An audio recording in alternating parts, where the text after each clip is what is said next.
والسلام على رسول الله أشهد أن لا إله إلا الله وأشهد أن محمدا عبده ورسوله اللهم اشرح لي صدري ويسر لي أمري واحلل عقدة من لساني يفقه قولي.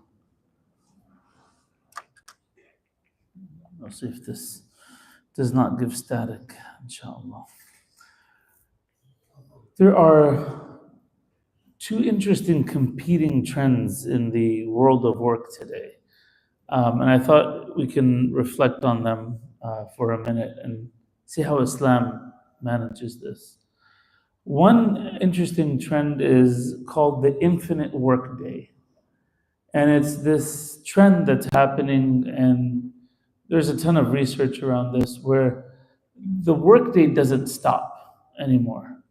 How many of us check emails after 6 o'clock or 7 o'clock or 8 o'clock or 9 o'clock? How many of us finish? I mean, subhanAllah, I'm saying this because I'm not good at this. I'm the first person that should be receiving this reminder. So may Allah subhanahu wa ta'ala help this reminder benefit me and all of us, inshallah. But the infinite workday is real. People are spending more and more time at work, not at work, but working, right? Via email, on the laptop, sitting in bed, finishing work. It's a growing trend. And it's affecting many people's lives in many different ways, subhanAllah.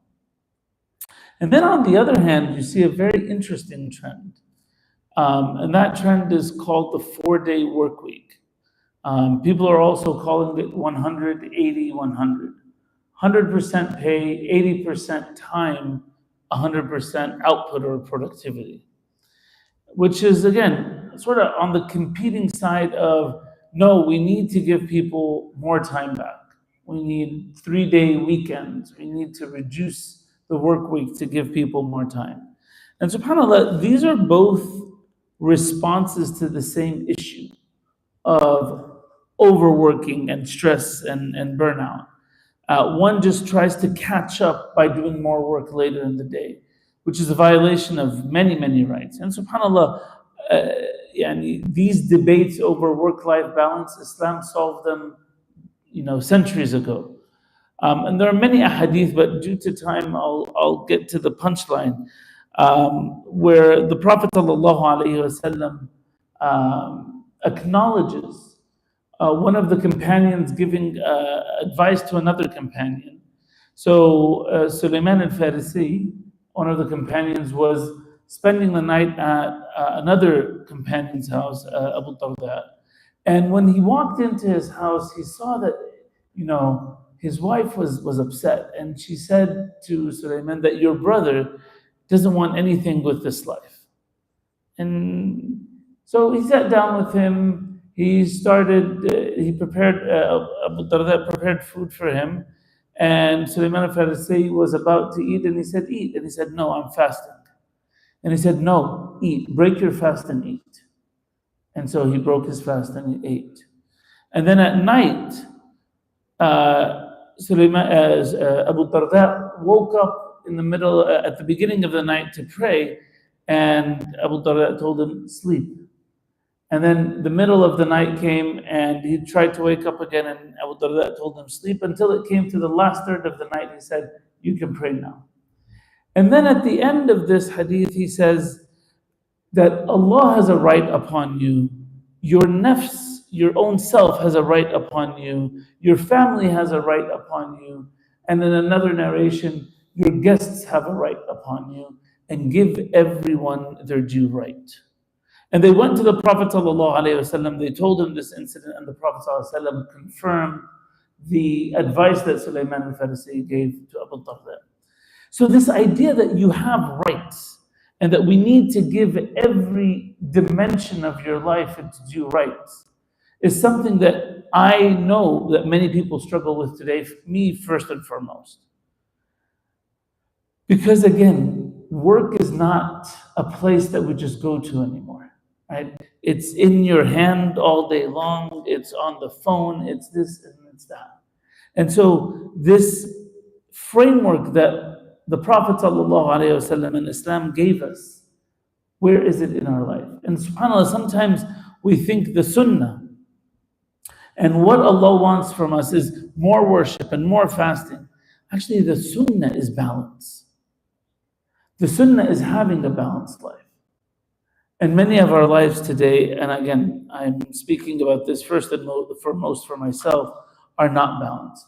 And the question, the thing that really got me thinking is, if I had more time, what would I do with it? If I suddenly got this 4-day work week, what would I do with the extra day? Would I actually rebalance my life, or would I add something new in my life that makes it busier? And that really got me thinking about where are my priorities, right? So many of our families are deprived from quality time today. What are we going to do about that? So many of our kids require time to just chat with them and engage with them. Where is that in our lives?